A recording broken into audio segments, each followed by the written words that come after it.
G'day, Treasurer, and welcome to Inside Politics. Thanks for having me, guys. Shane and David, nice to see you. Great to have you, and thanks very much. First question really is about comparing this budget to last one. Last year you announced $14.6 billion in cost of living relief for households. Will you have to make that kind of help more modest this time around because you cannot afford to put upward pressure on inflation?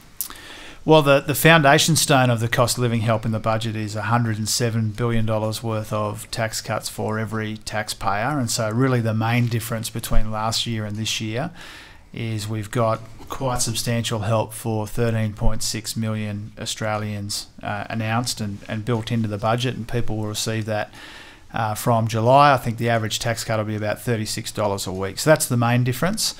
But there will be additional cost of living help as well. For the final figures around that, all of your viewers and listeners will have to tune in on Tuesday. But we've said we'd be prepared to do a bit more, but to do it in a responsible way and in a meaningful way that helps with the inflation challenge rather than makes it worse. And so Future Made in Australia is going to be another big theme here. And we've heard a lot of talk about critical minerals, about renewable energy projects and so forth. Now, you've signalled some tax incentives as part of this agenda.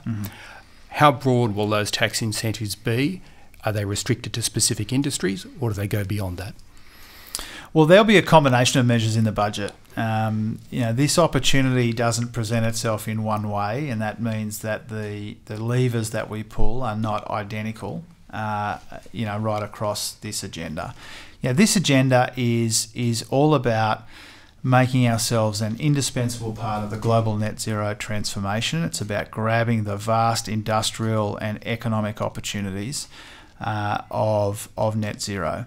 And so within those opportunities, and you've mentioned a couple of them in your question, different levers are more or less appropriate. And so people should expect to see a package which is coherent, but incentives which are quite bespoke depending on the type of opportunity we're seeking to maximise. So the budget every year outlines the liabilities, the contingent liabilities of what the government might face. That includes a liability in case a piece of Australian space junk hits anyone on the planet. We have a liability if that happens to us. Has that happened to you, Shane? Not lately, but the important thing in this space is you can't guarantee any of the businesses that you support, all of them will succeed.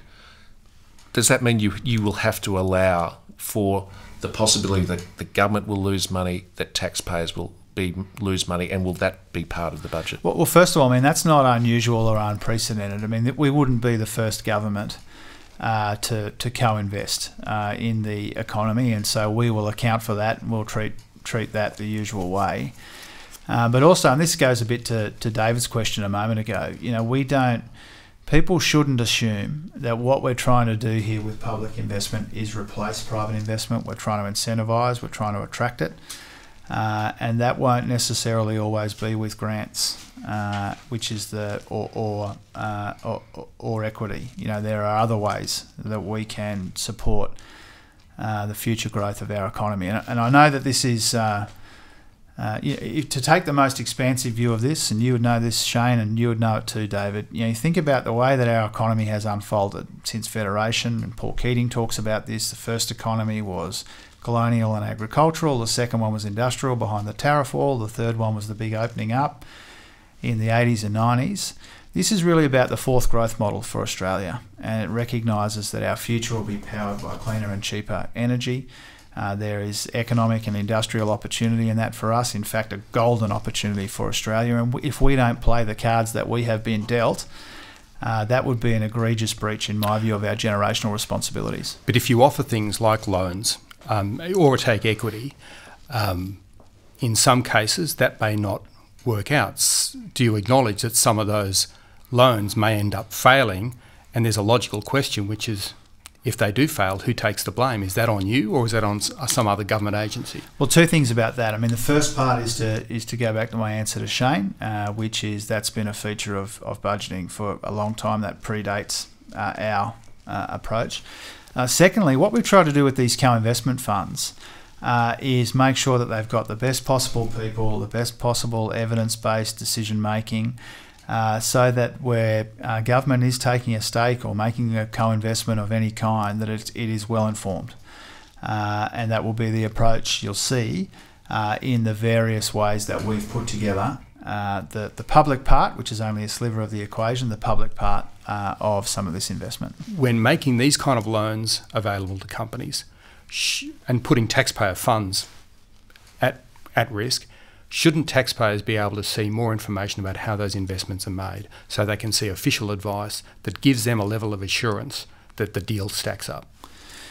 Well, I think there is a level of robustness and rigour in these co-investment funds, but what we intend to do in the budget, what I intend to do in the budget, is to make it even clearer the kind of frameworks that we will be relying on as we consult on and finalise the policies that will be announced in the budget. You know, I've already indicated publicly to help form people's consideration about this, the sorts of considerations that we will apply and why, but the combination of the Future Made in Australia Act and some of the other detailed framework that I release next week and after that will go to this question. You know, we do want people to understand the nature of the opportunity, but also to assure people that there is a rigour and a robustness about how we're going about this. It's not some kind of free-for-all of taxpayer dollars. Very rigorous, very robust, guided by legislation and frameworks.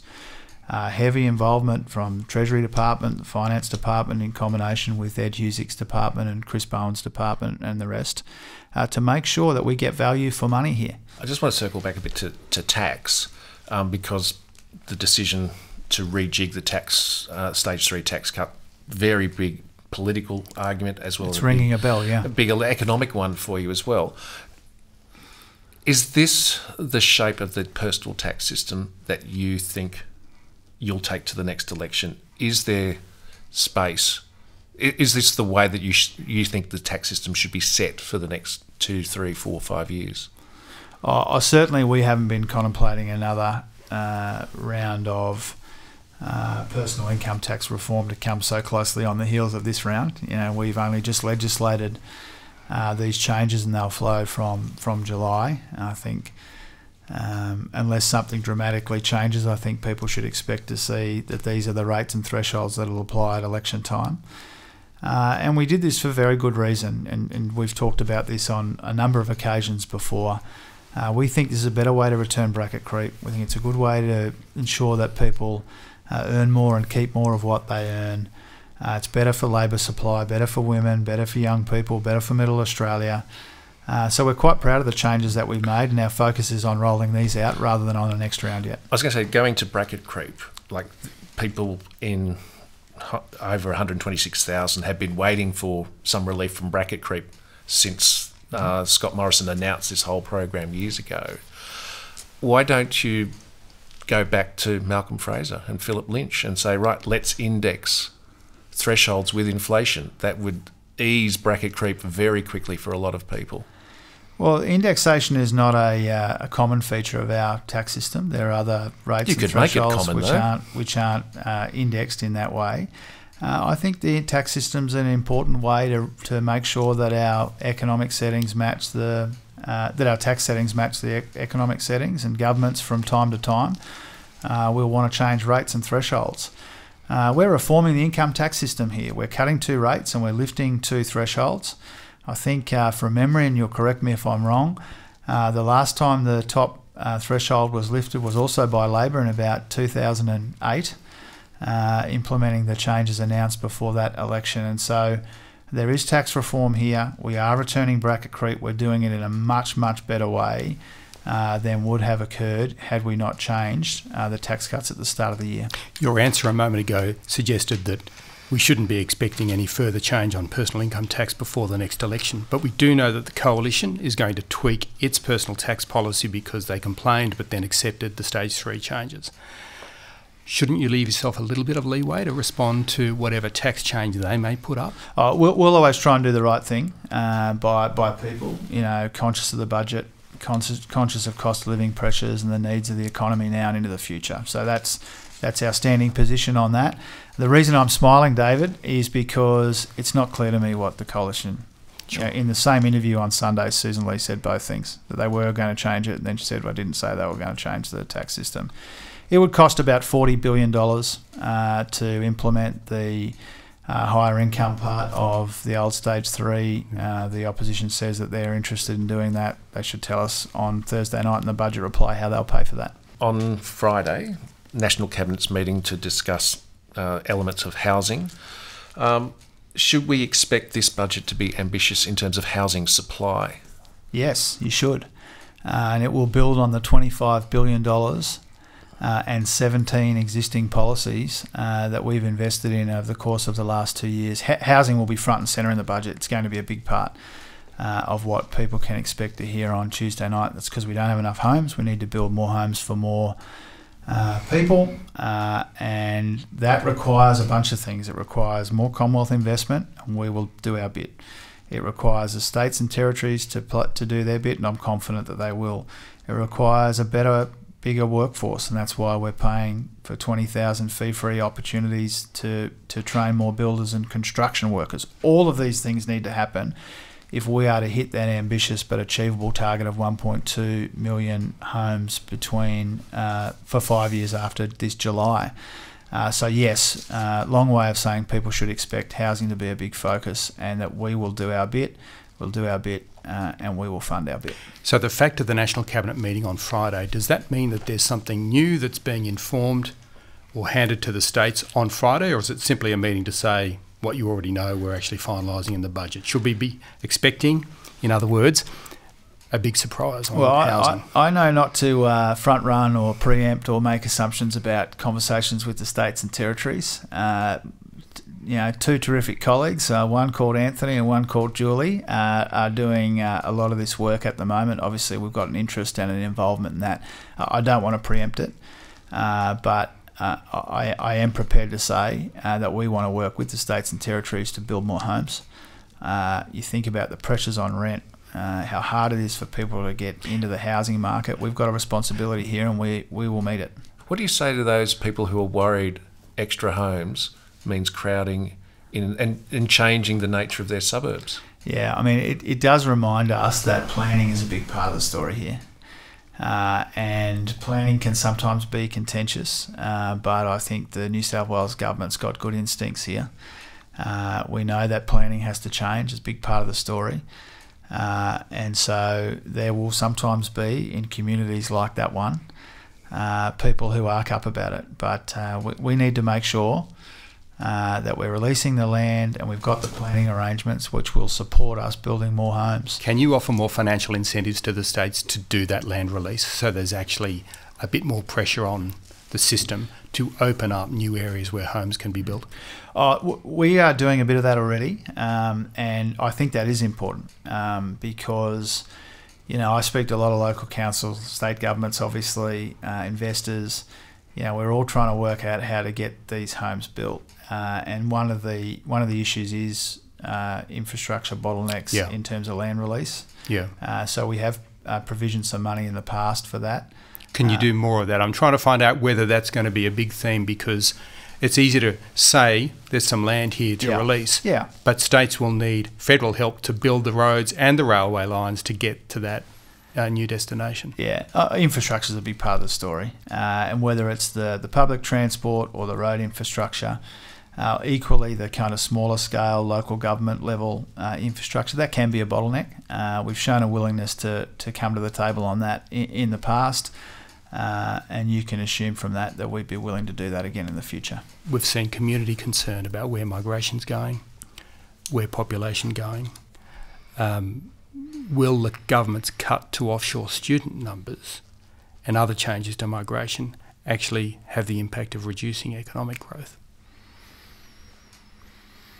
Well, what you'll see in the budget forecast is that net overseas migration next year will be about half what it was last year, and that reflects a couple of things. It reflects that the big spike in students in particular, but also long-term tourists that we saw after COVID, that is washing out a bit out of the system. But also, to her credit, Claire O'Neill and other colleagues have put some effort into making sure that the Student market in particular is robust and defensible, so that the people who are coming here to study are coming here genuinely to study, and that's part of the story as well. And we ended the pandemic visa and a whole bunch of stuff that we did to try and moderate this growth. I don't really necessarily see that as denying ourselves growth in the economy. Obviously, the amount of people, the distribution of people in our economy matters to our prospects. But I just see it as a responsible way of managing the situation and making sure that we can manage the pressures on our communities. And so that is our objective. That will impact on the forecast for growth in the economy, but worth it. The other side of the population growth is natural population growth. Yeah. Fertility rates down 20% since 2008. The natural population growth's down 14% from 2009. You're a father of 3. Why do you think Australians are having fewer children? I think people are leaving it later, and sometimes that means you get timed out. But there are a whole range of reasons. People's preferences are changing. It's expensive to raise kids. You've put a lot of your government has put a lot into areas from childcare to PPL. Yeah.